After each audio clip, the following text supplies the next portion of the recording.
You are now listening to Operator.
Check, check, check. Microphone check. 1 2 1 2.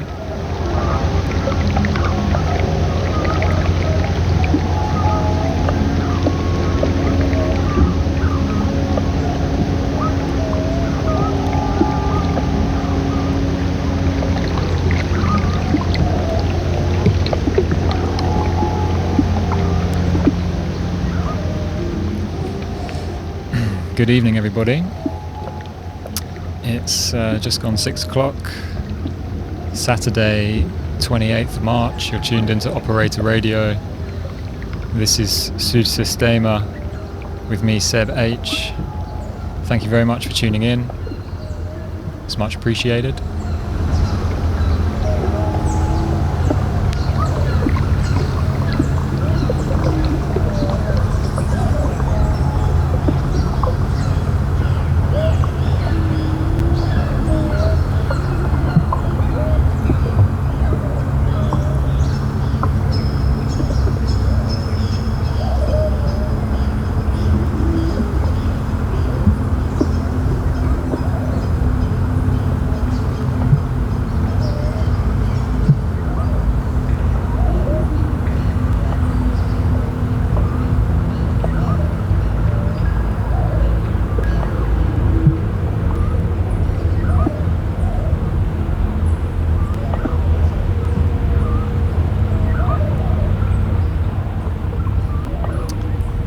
have a slightly different show lined up for today. I'm doing a 2-hour special. I guess special is maybe the wrong word, but I'm doing a show today all about tinnitus. I'm going to be talking about causes, symptoms, prevention, coping mechanisms, speaking about my own experiences living with tinnitus, experiences of people who I know. I did a call out on Instagram about a month ago asking for people to contribute if they wanted to, people that both did and didn't have the condition. So I'm drawing on their responses to a few questions I asked, and I just want to, provide some information about tinnitus,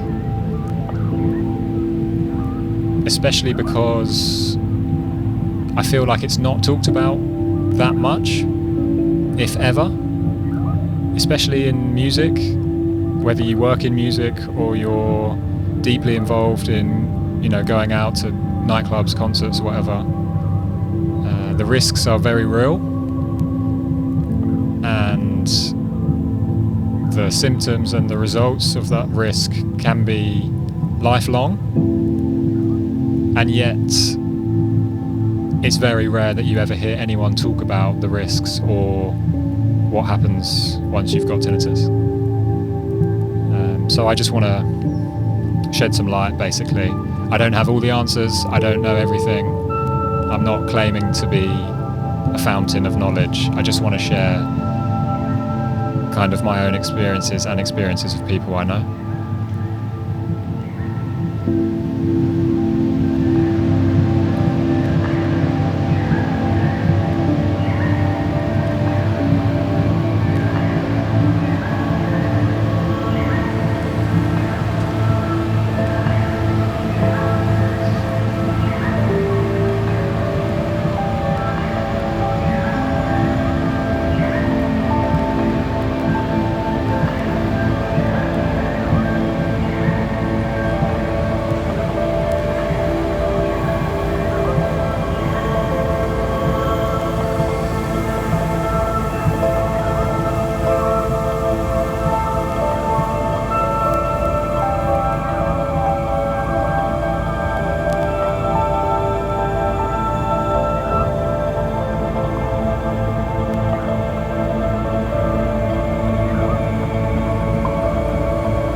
And in terms of the music for today's show, I have a lot of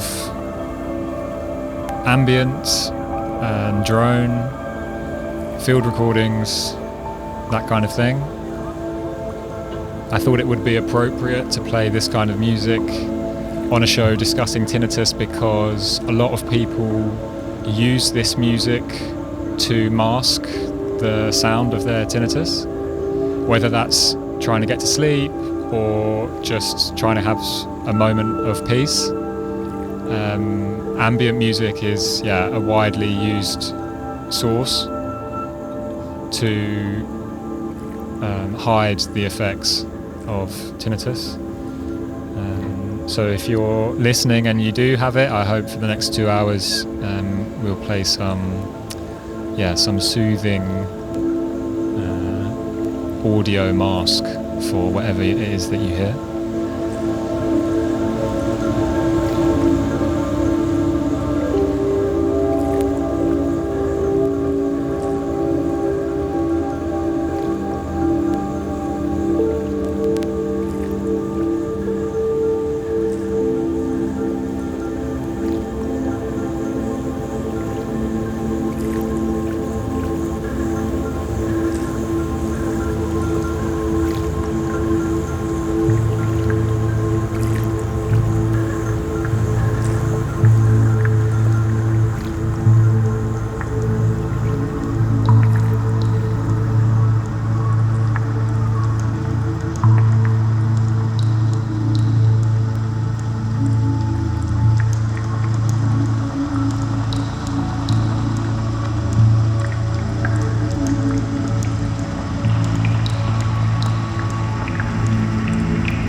So the reason I decided to do this show, someone very close to me recently developed tinnitus. Thankfully, it hasn't ended up being permanent. They had it for about 6 to 8 weeks, and it's now subsided. But when they got it, they were asking me a load of questions. Kind of about what was happening, how long it would last, whether it would get worse, these kinds of questions that I think everyone asks either someone else or themselves when they first develop that ringing in the ear that won't go away. And it kind of struck me, well, a few things struck me. One was how little they knew about the condition, which is nothing on them. That's, I think, a widespread phenomena. I think generally people don't know that much.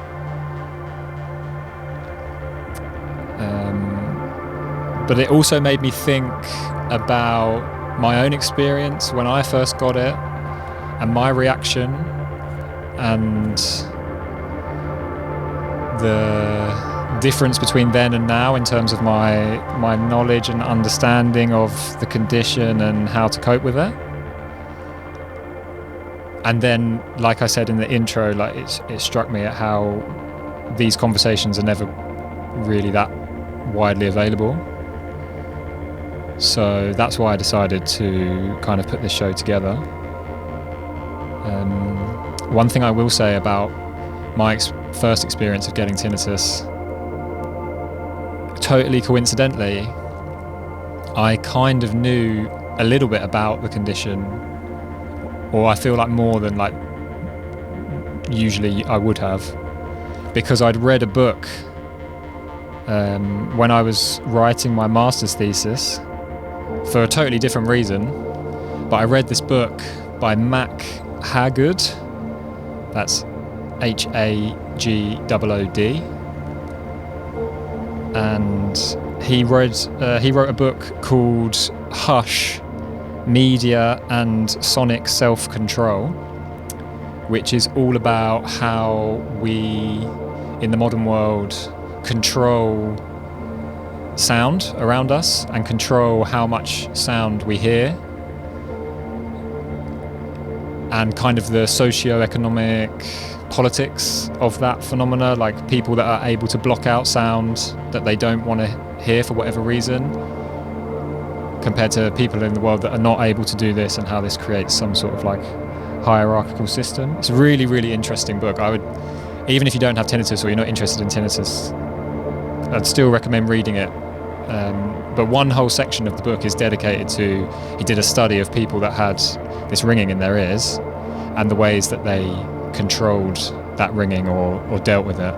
So because I'd read that, I felt like I already had this background knowledge, so that when I did develop tinnitus, although I was down in the dumps and annoyed with myself, I kind of had this knowledge to fall back on that made me accept it and deal with it and know what to do faster than I think I otherwise would have. So I wanted to pass on some of that knowledge to people who maybe have just got it or are worried about getting it. So yeah, that's what this show is. That's why the show is happening, basically.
So a lot of people still don't really know what tinnitus is.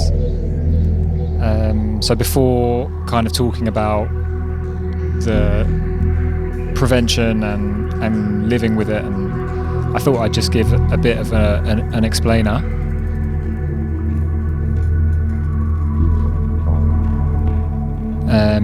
Tinnitus is the perception of sound where there is no external sound. It's an illusion that is created by your brain, kind of telling you that there is a sound there when there is none. So you hear a sound where no sound exists. And the sound itself can vary quite wildly. The most common is like a high-pitched ringing, but it can manifest as bleeping or like whooshing sounds, swirling sounds that also travel from ear to ear. Some people have it in both ears, some people just have it in one.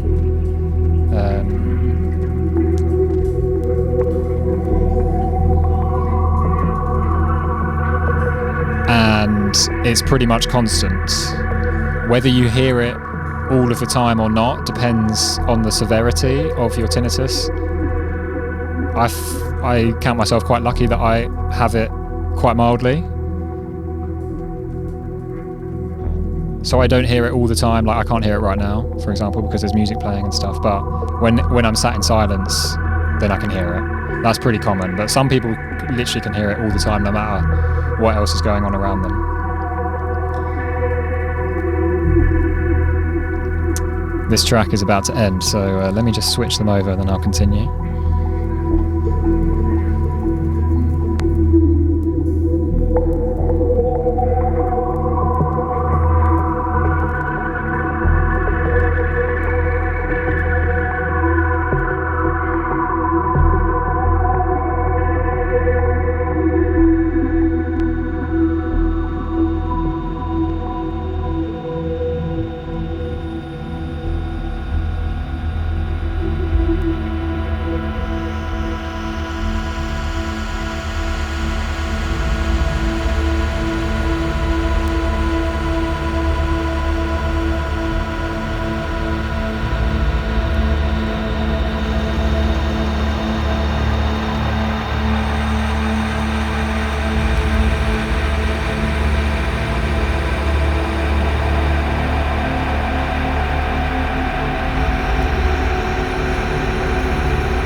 And I think one of the most interesting things about tinnitus is that there is currently no universal agreement in the science behind it.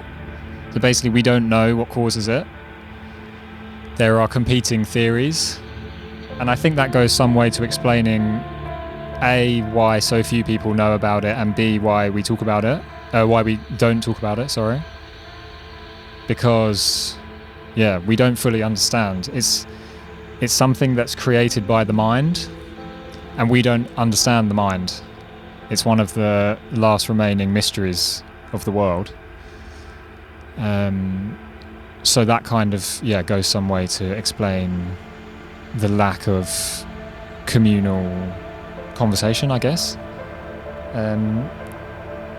I did a bit of research for this show, and the most commonly accepted scientific understanding is that inside your ear there's an organ called the cochlea, And that is, it's an organ that detects sound, and it's basically covered in thousands of microscopic hair cells, and these hair cells vibrate when a sound wave hits them, and those vibrations are transmitted into the brain, and then we understand it as sound. And very, very loud noises, or not even, as I'll get onto, not even that loud of a noise, can damage these hair cells. They're very, very delicate. And if the cell bends, or if the hair, bends or breaks, it ends up kind of constantly transmitting to the brain. So rather than only transmitting when it moves, if there's damage to it, then the transmission happens continuously. It's like a malfunction in the brain. And that constant transmission causes this consistent sound in your head, which we call tinnitus. So like I said, there are other scientific theories, but that's the most, I think, like the most common one and the most widely agreed on cause of tinnitus.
So, what is it like to have tinnitus?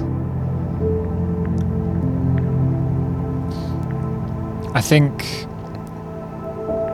the most important thing I've kind of realised from reading the responses of the people that I asked to contribute, and also just reading around online, is that it really varies from person to person. Obviously, severity plays an important role. Like, some people genuinely have it much, much worse than others, and I'll get onto some of those cases.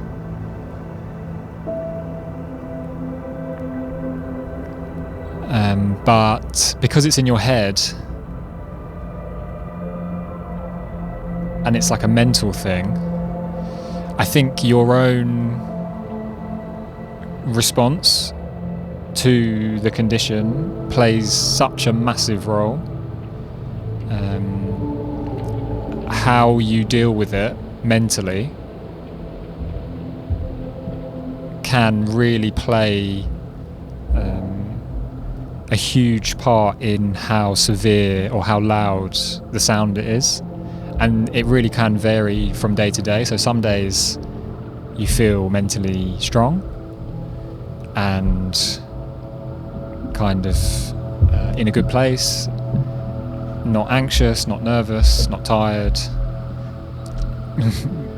Maybe those days sound fairly rare, but hopefully you have days like that, and then it seems like your tinnitus is quite literally at the back of your mind, like you don't notice it, you don't think about it. Some days you'll be stressed and not feeling mentally there, and then you get your tinnitus on top of everything else, and it just makes the experience of it much worse.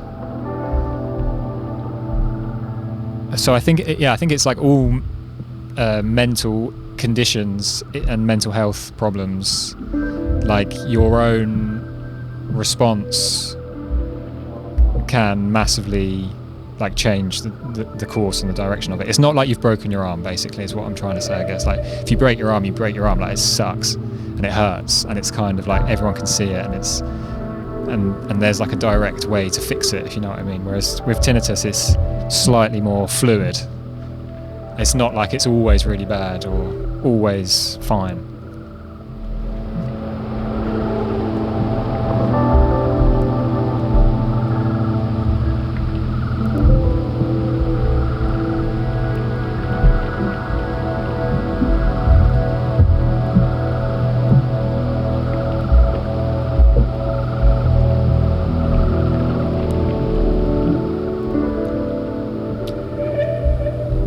And one of the questions that I asked in the questionnaire for people to respond to was to rank from 1 to 10 how much their tinnitus kind of affects their daily life.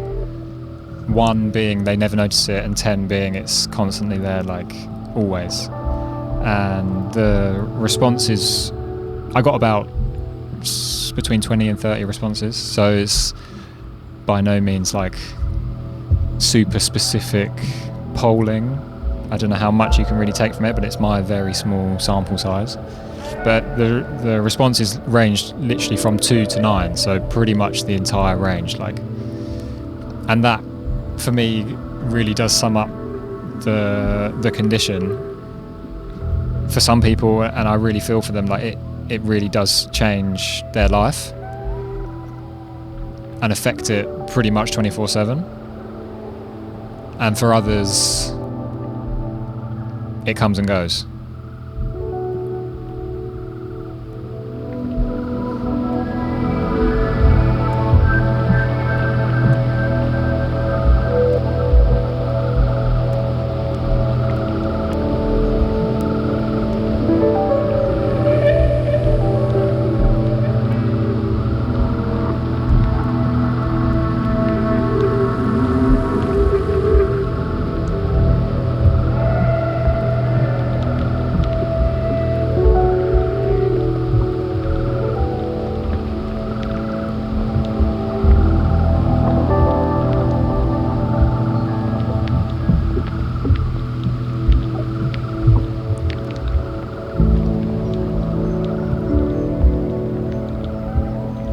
And another question I asked was whether the people remembered the feeling when they first kind of realised that this wasn't going to go away, or that they had long-term tinnitus. And most of the responses included words like depressed, devastated, scared, anxious.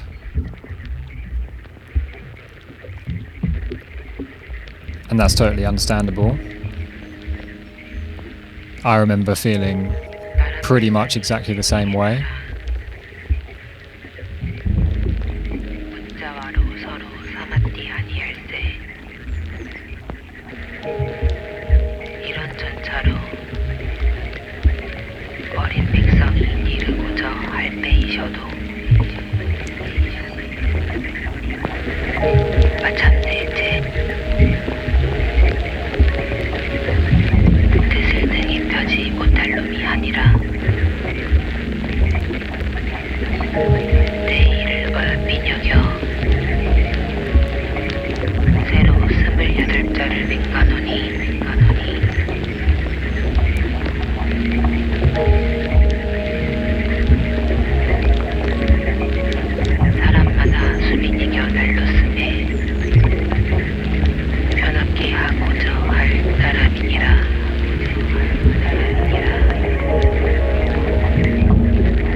But a lot of those same responses that included the words like depressed and scared, in the next sentence they would say something like, once I kind of got used to it, once I calmed myself down, then they experienced some measure of kind of acceptance, resilience, inner calm, inner peace kind of thing. And that speaks to my point that I made earlier, I think, is that your own mental response to the condition plays a really, really important role.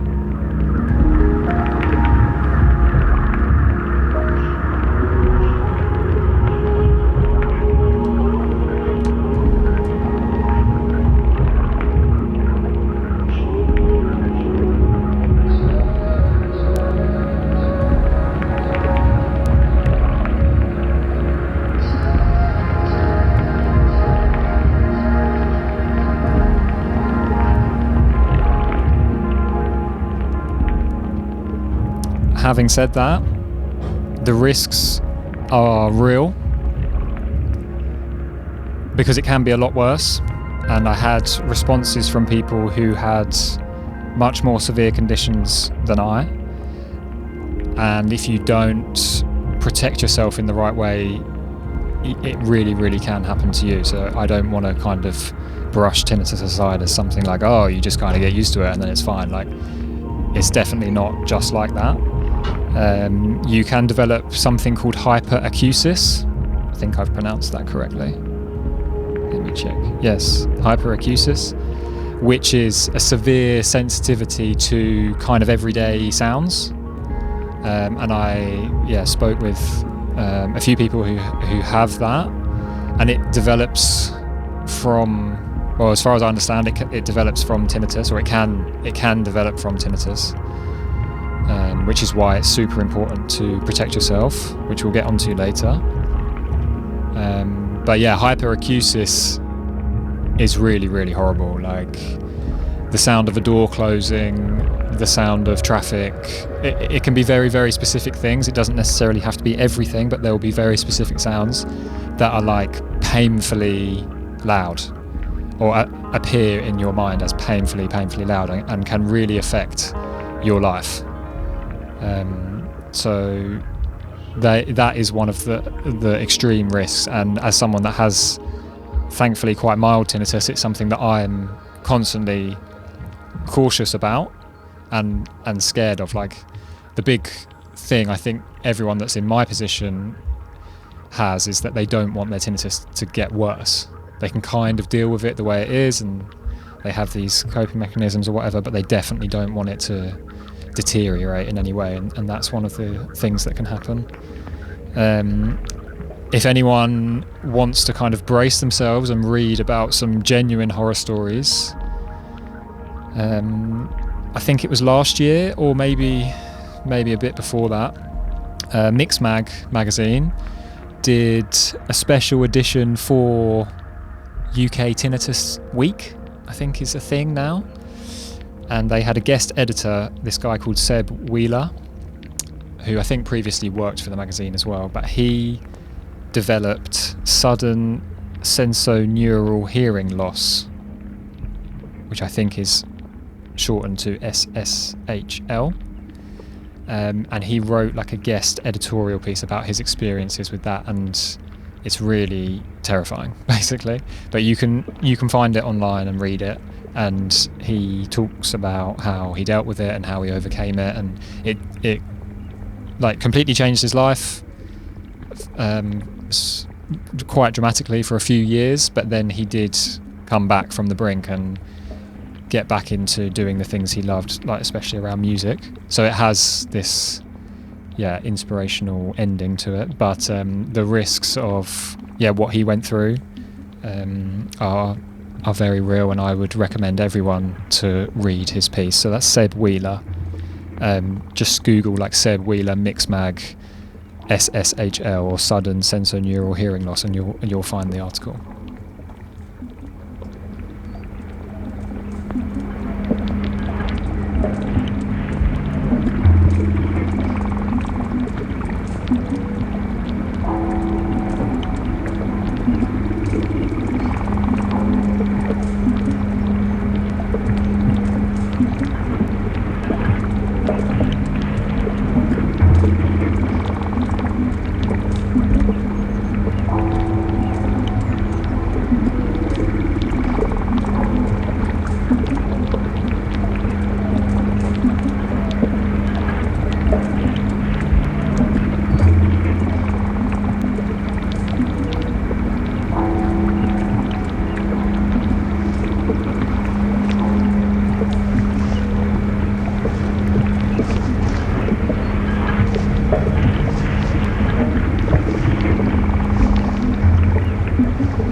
space-time continuum of the gravitational system of the Earth, showing how the presence of a body distorts the entire space-time continuum around it. Right? The same for the Earth is the same for a body, anything with mass.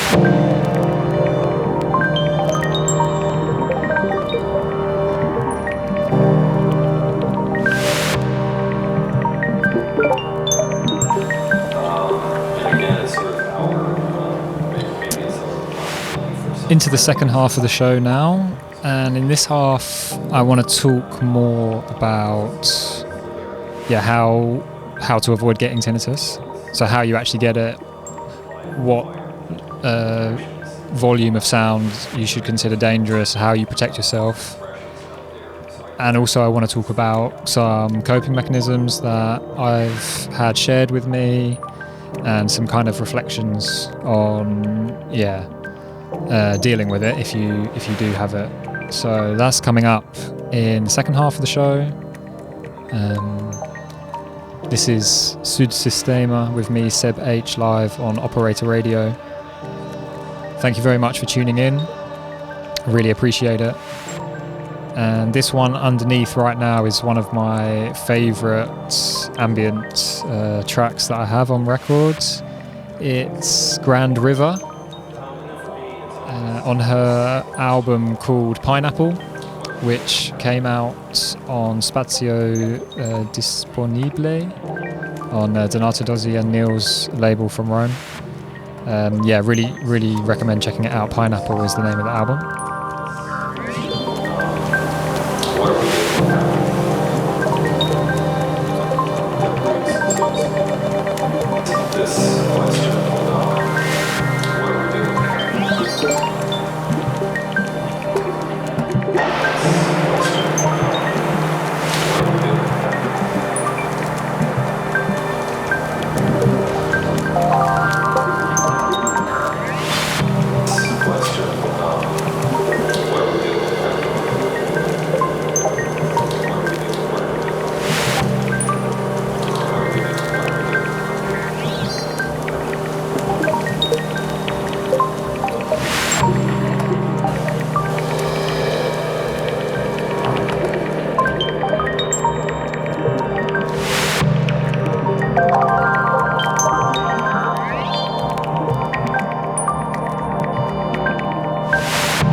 So, yeah, the best way, this is something I read online, the best way to avoid getting tinnitus is to avoid long exposure to loud sounds, which sounds pretty simple,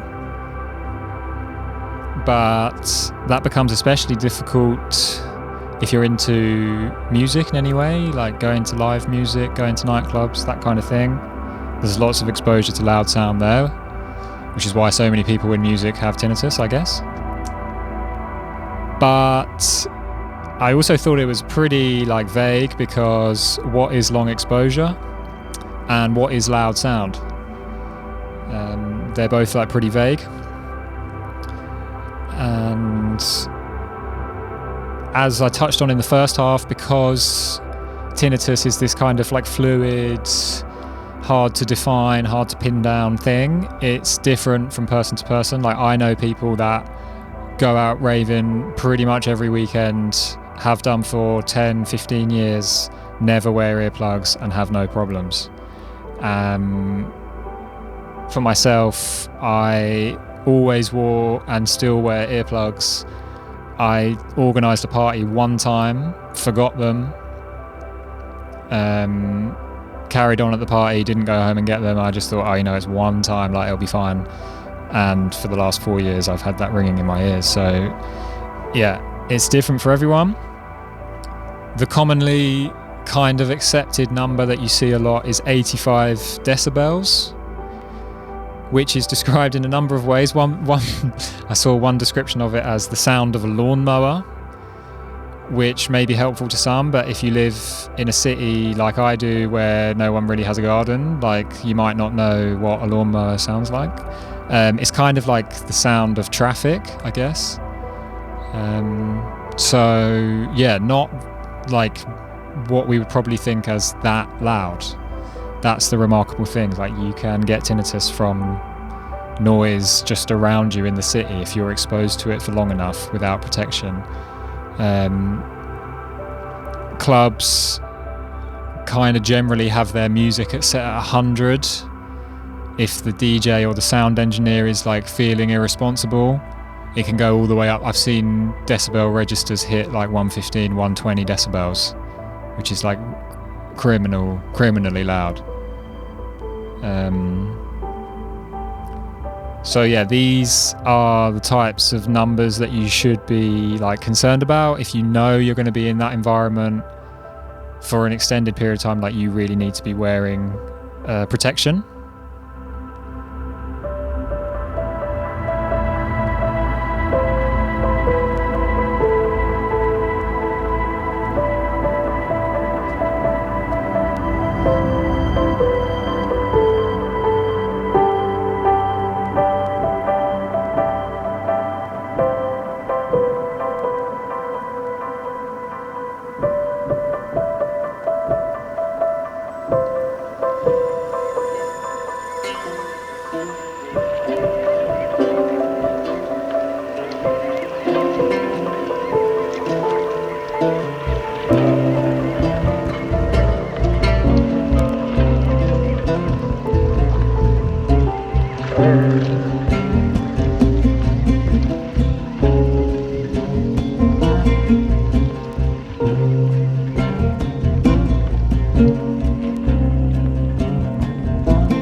But it's not just concerts and nightclubs and construction sites that we need to be worried about. A really common cause of tinnitus, especially in the modern world that we all live in, is headphones.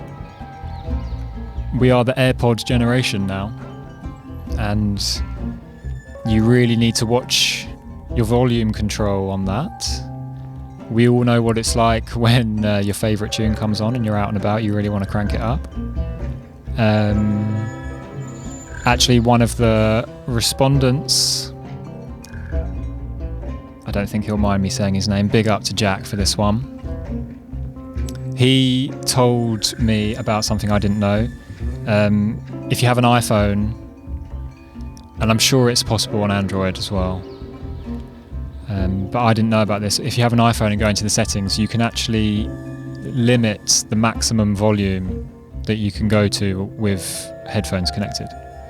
So you can turn it down to, I think he does it at 80 or maybe just below 80 decibels. So no matter how fruity you're feeling, you can't crank the volume up on your headphones louder than that, whatever you've set it at, the limit. And that is a really, really good piece of advice, I would say, because it's more common than you would think for people to be listening to music on their headphones and then to get this ringing in their ears that won't go away. Also, if, like me, you make music at home, making music with your headphones on is the same, like you face the same issues. I'm always guilty of cranking the music in my headphones like quite loud.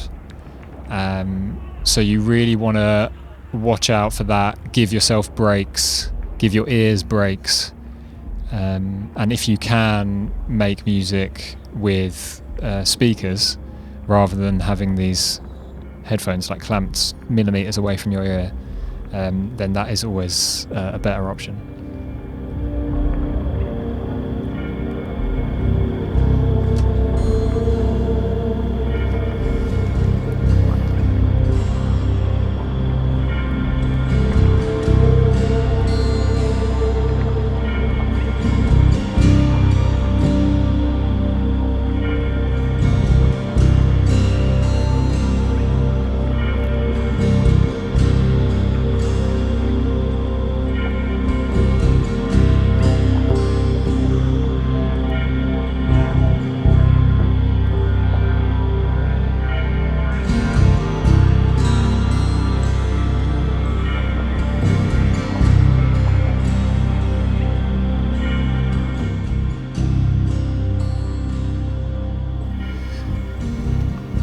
And then for the times when long exposure to loud sounds is unavoidable, like you are going to a party or you're going to a concert, hearing protection is, well, I would say it's a necessity. I know I said previously that I know people that don't wear it and have no issue, but do you really want to take the risk? I'm not sure. Hearing protection has become a lot more normal, socially acceptable in the time that I've been wearing it. I started wearing hearing protection like probably over 10 years ago now. I started wearing it when I got to uni. I kind of befriended some older and more sensible people, and we would go partying a lot, and they were all wearing it, and they encouraged me to do the same, and I haven't looked back. I can't recommend earplugs in the rave enough. To the point now where I actually think it sounds better with earplugs in. I think the bass sounds better. I think the bass is kind of like has a bit more oomph to it. And I find hi-hats, especially like the high frequencies in clubs, like so piercingly loud.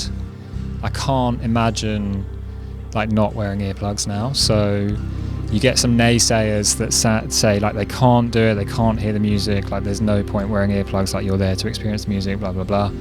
But I would say that they are wrong.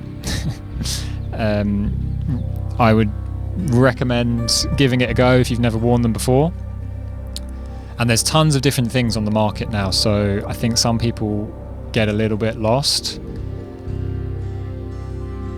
If you are deeply involved in music, i.e. you're going out a lot, like multiple times a month, if you DJ, if you make music, and if you would classify yourself as someone who like cares deeply about the experience of witnessing live music, and it's like a fundamental part of who you are, and you're going to do it for the rest of your life, I would highly recommend the investment in custom earplugs. They are genuinely so much different and so much better than the normal ones you can buy online or in the store. They are expensive. I'm on my third pair. I lost 2 pairs previously, so I feel the pain of how expensive they are. But they are just like infinitely better. If anyone doesn't know, custom earplugs are molded to your ear.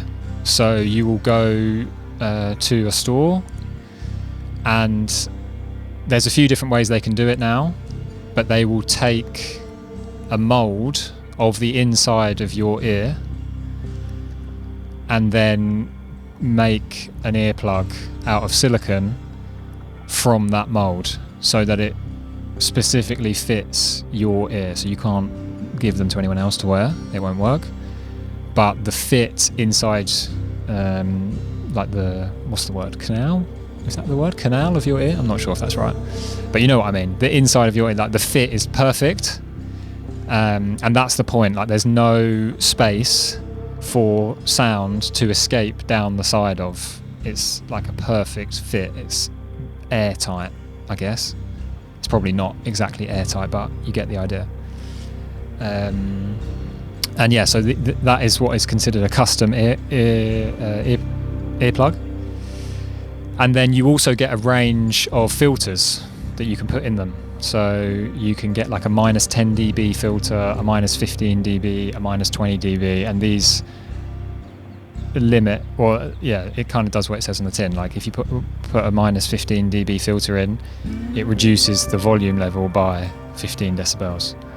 And especially for people that DJ, you can get, so like say you get your custom earplugs, you can then get 2 different sets of filters, and for whether you're DJing or just there to enjoy the party, like you can wear the higher filter for when you're just on the dance floor, and then if you're DJing you probably do want to hear a little bit more, so then you can wear like the lower filter. That's like a really, really big tip from me.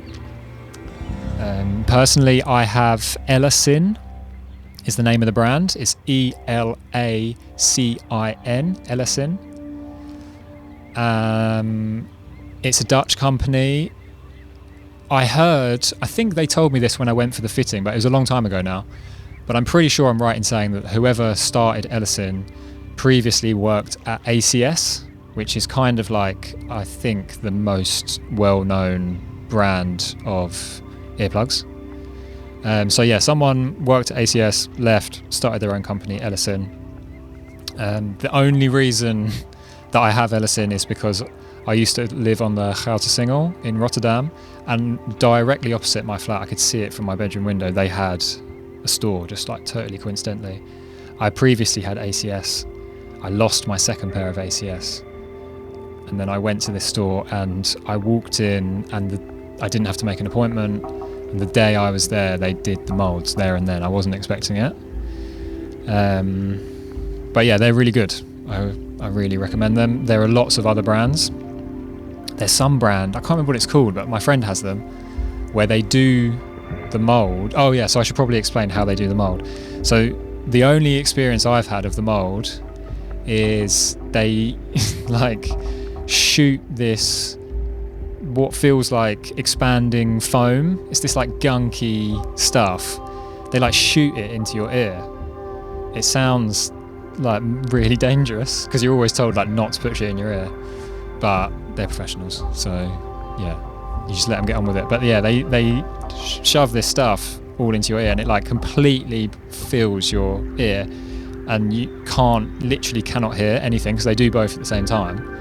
And when the second one goes in, like that is as if like someone has turned off the world. Like there is no sound, unless you have tinnitus, of course, then you'll still hear that.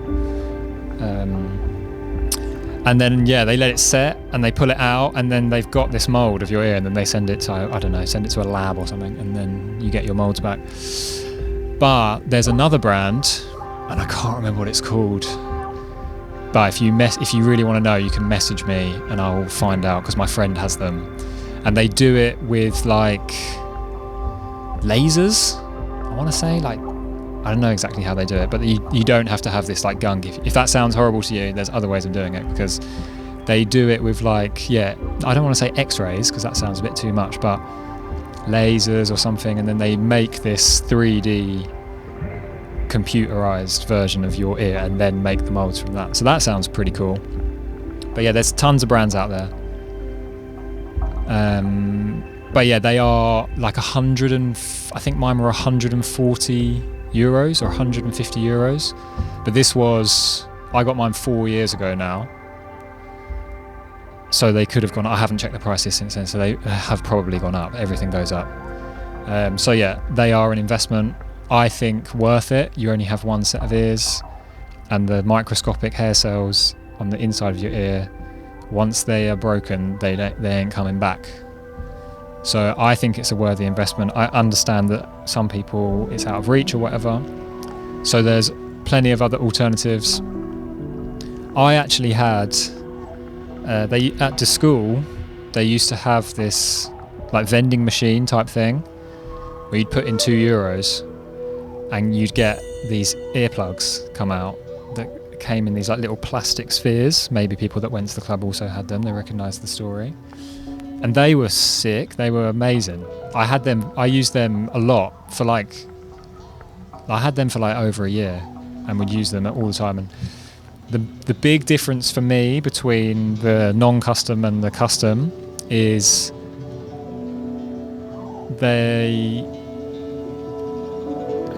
how to put this? I think when you're not using the customs, when you're just using the normal ones, they kind of block everything, and music does seem a bit duller, and it's also really difficult to like speak to people on the dance floor. You can't really hear as much. That's basically the gist of it. Like, you're protected, but I feel like your experience of the music is maybe a little bit affected. But with the customs, I don't think that that's as big an issue. I think it's pretty clear. You still hear all of the details of the music, and you can talk to people and hear it all, like everything basically, just because they're more precise, I guess. Maybe other people have different experiences, but that's what I think. But yeah, the ones I got at school, they were literally €2. Like, you can get, there's a brand called Party Plugs, where they're like €10 or €15. I think they sell them in Derek for my Dutch listeners. And then there's loads online. There's that Loop. Is that what they're called? Loop, the ones with all that have tried to make them like sexy. A friend of mine had those and hated them, so I can't really give a good review of those. But they are they're pretty common now. But yeah, that's my little piece on ear protection. If anyone's interested, I have Ellison. They're called ER Acoustic. My ones. They have a whole range of different ones, but the ER Acoustics are the ones that they recommend to musicians and DJs. And you can get them all in funky colours if you want. And for those living in the Netherlands, Ellison, the place in Rotterdam unfortunately has closed down, but they have showroom stores in Breda and in Amsterdam, and you can make an appointment online and go there and get your molds done if you're interested.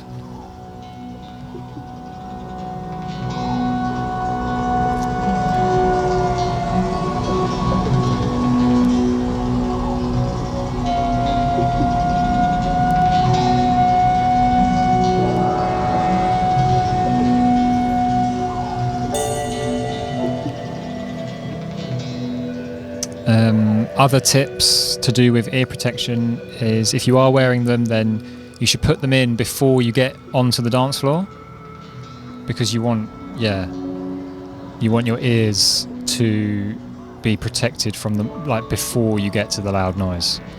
Like, you see a lot of people get onto the dance floor and then decide to put their ears in and put their plugs in, and that's kind of giving your ears this massive shock before then reducing the volume like quite dramatically. So yeah, if you can, remember, don't do that. Like, put them in when you're at the lockers or at the cloakroom or whatever, like before you get on the dance floor. And also take breaks. I think I mentioned it already, but especially if you're doing these long distance parties, weekenders or whatever, your ears, even if you're wearing ear protection, your ears need breaks as much as your feet. So take some time away from the speakers, sit down, and try and have like 15 minutes if you can bear to be away from the dance floor for that long. Like, try and have extended periods where you're not stood in front of the speakers.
And so for this final section of the show, I just want to talk a little bit about what to do if you do have tinnitus, how to deal with it, some tips, some things that I've been recommended by others.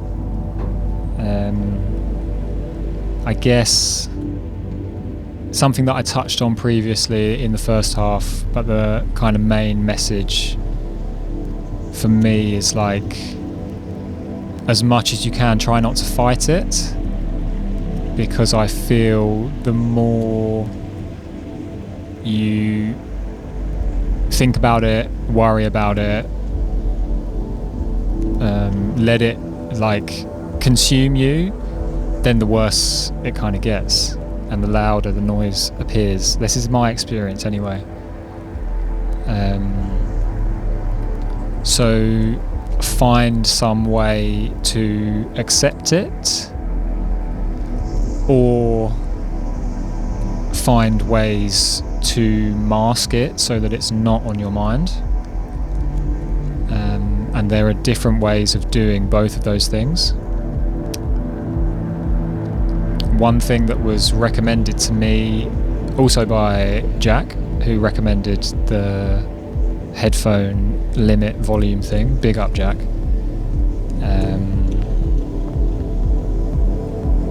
is meditation. I've not tried it. I don't know anything about meditation, I'm going to be completely honest with you, but I was recommended, let me see, Vipassana. I might have butchered the pronunciation there, but what I think is pronounced as Vipassana meditation is supposedly really good for coming to terms with and dealing with tinnitus.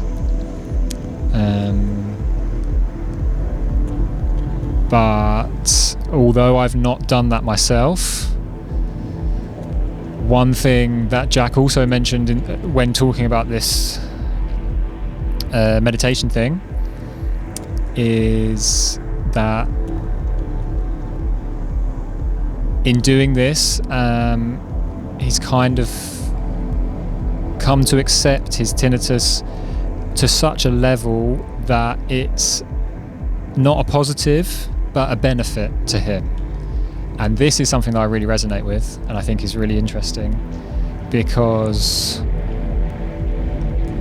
tinnitus gets worse when you're anxious, stressed, feeling overwhelmed, nervous about something. Like all of these kinds of emotions can contribute to your tinnitus feeling louder and more present and more at the front of your mind, which is obviously not good.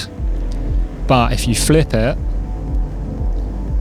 you can use the tinnitus as like an audio guide to how you're feeling. So if you notice that your tinnitus is louder than normal, you can kind of use it as a starting point to reflect on how you're feeling, how you're doing, if there's something in your life at current that might be causing you higher levels of stress, and then focus on that and dealing with that.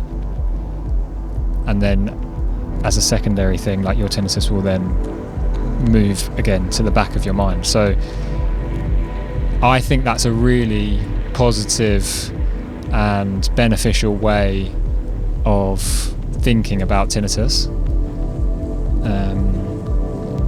and kind of flips the script on just accepting it as like a negative and something that is detrimental to your life. Obviously those things are true, can be true, but there are ways of thinking about it differently. And that is kind of the thing that I was trying to push right at the start of the show, is like the way that you react to your tinnitus, the way that you think and feel about it can be such a game changer. And I think Jack kind of hits the nail on the head there. Using it as a guide to your stress levels and then dealing with that stress. He does it through meditation. Other people might do that through other means. I think that's like that's a really healthy way of looking at it.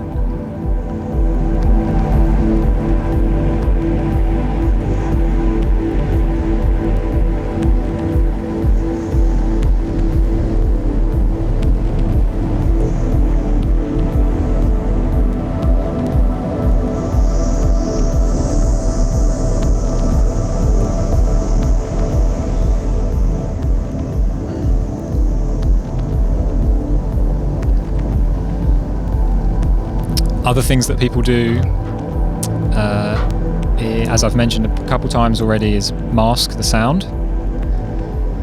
So in Mac Hargood's book that I read, he followed a group of people who all had tinnitus, and the methods that they used to mask the sound: white noise machines, brown noise machines. Someone in the responses to me said that they listen to single voice podcasts when they want to go to sleep.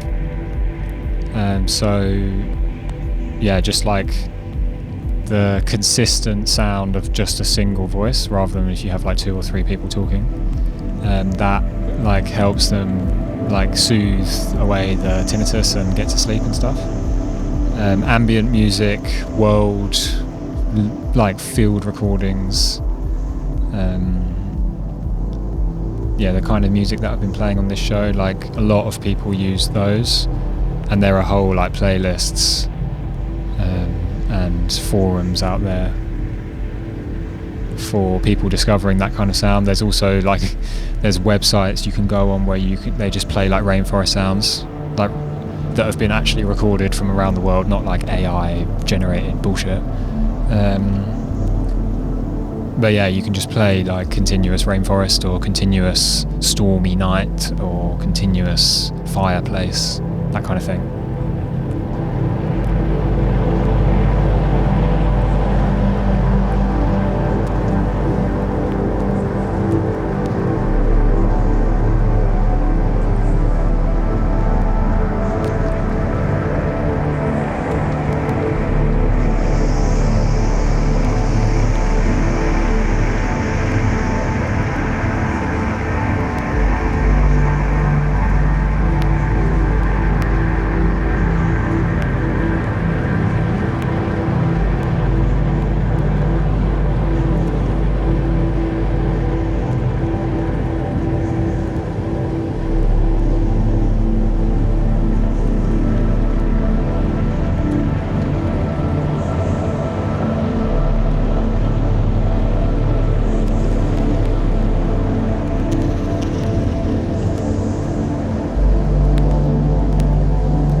And then I guess my final piece of advice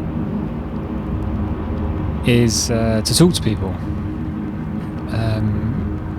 Something that I've kind of realised through the experience of putting this radio show together, talking to other people that have tinnitus, sharing experiences and coping mechanisms and stuff, it's really beneficial. Tinnitus, by its very nature, can be very isolating. It's literally in your head. It's difficult to explain to people, especially if they don't have it, like what it's like. I think a lot of people that don't have tinnitus are kind of reluctant or nervous to talk to people about it because it's permanent and lifelong, and people always like assume the worst and assume it's terrible and they're having a terrible time and they kind of don't want to talk about it. That's my assumption anyway. Maybe that's not true, but I think that might be true. But more conversation is always better than less conversation. Through putting this show together and like talking to other people, it's been like a big reminder that despite its isolating nature, like you're not alone with tinnitus. Literally millions of people have it. It's way more common than you might think, especially if you're involved in music and the music industry in any way. So yeah, talk to your friends, talk to some respondents to me said that they talk to their therapist about it, which also would be very beneficial. Talk to your doctor if you want to. I did go to the doctors once because one cause of tinnitus is a build-up of wax. If you have like excess wax in your ears, it can like put pressure on your eardrum, I think is how it works, and it can cause like the illusion of sound. So I went to the doctors to like get it checked, because you can also get, if you do have a lot of build up of wax, that they can remove it for you using like safe methods rather than just like you shoving stuff down your ear, which I would never recommend. So yeah, I did that one time and kind of had a chat. It is kind of difficult going to like medical professionals because, as I said in the first half, like quite little is actually known about tinnitus and there's no real agreement. So I think medical professionals are kind of reluctant to give like solid advice or something, maybe. But yeah, talk to other people and share your own experiences, and that in itself acts as a reminder that you can do this, you can deal with it, and there are ways of living your life. One thing I maybe wouldn't recommend, which I did in the build up to this show, is going on Reddit. There's a subreddit for tinnitus, and I didn't know about it before this show, and I went on it and I was like, oh, that could be cool. There'd be loads of people on there like sharing their thoughts, and it'd be like really positive, and it's not like that at all. It's predominantly like horror stories, and I really feel for the people. I don't want to make light of it, I don't want to laugh, but like some people really have like terrible experiences and like horrible conditions of like extreme tinnitus, but it can be like pretty terrifying going on there and reading it. If you're feeling brave, like dive in and you can read some like really awful accounts of what it can be like to live with severe tinnitus. But if you've got it kind of mild and you're just looking for a bit of hope and a bit of how can I maybe get to bed a bit quicker or whatever, there's not that much on there that I've found. So maybe give that one a skip.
This will be the last one from me. This is Carrier by Riverman Sound, one of my favourite dub techno records. Thank you very much for tuning in, staying locked all the way to the end. Really appreciate it as always. I hope you've learned something in the show, or I hope you've been reassured in some way. If anyone out there has any other questions about tinnitus, or anything to do with protecting your ears, protecting your hearing, like I said at the start, I'm not the source of all knowledge, but I'm very open to talking about it, so you can just reach out to me and I'll do my best to get back to you. Thank you again to everyone that contributed to the show. I really enjoyed reading through your responses. Like I said just now, it's been like a positive thing for myself. I hopefully been a positive thing for you as well. So yeah, thank you for getting in touch. A final bit of housekeeping, I guess, for those people listening live tonight at Export. There's Up Sammy is playing, and I'm doing the warm-up. So if you fancy a bit of a dance, bring your earplugs and come down. There's actually a ton of things going on in Rotterdam tonight, which seems very strange, but I absolutely love to see it. So yeah, there's a hair and sauna party, like a 24-hour party at 160k. Then there's Operator doing their thing for Rotterdam Art Week at Brutus. They've got Richard Akingbehin and Rosa and Vessel are doing the warm-up. So that'll be really, really good. I think it might be sold out though, so if you're listening and you want to go to that, I think you need to find a way. But yeah, lots to do in Rotterdam, which, you know, we love to see.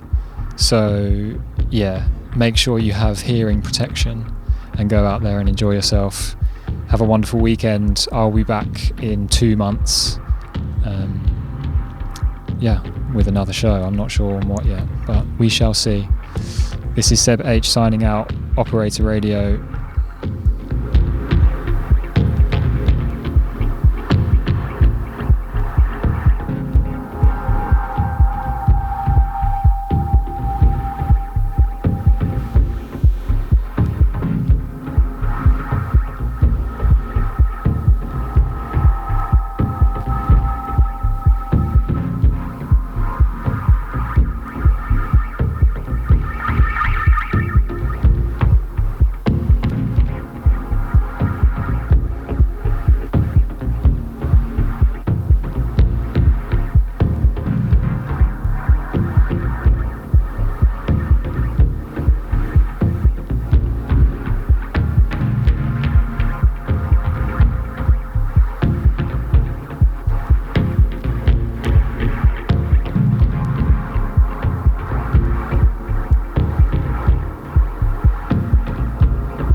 You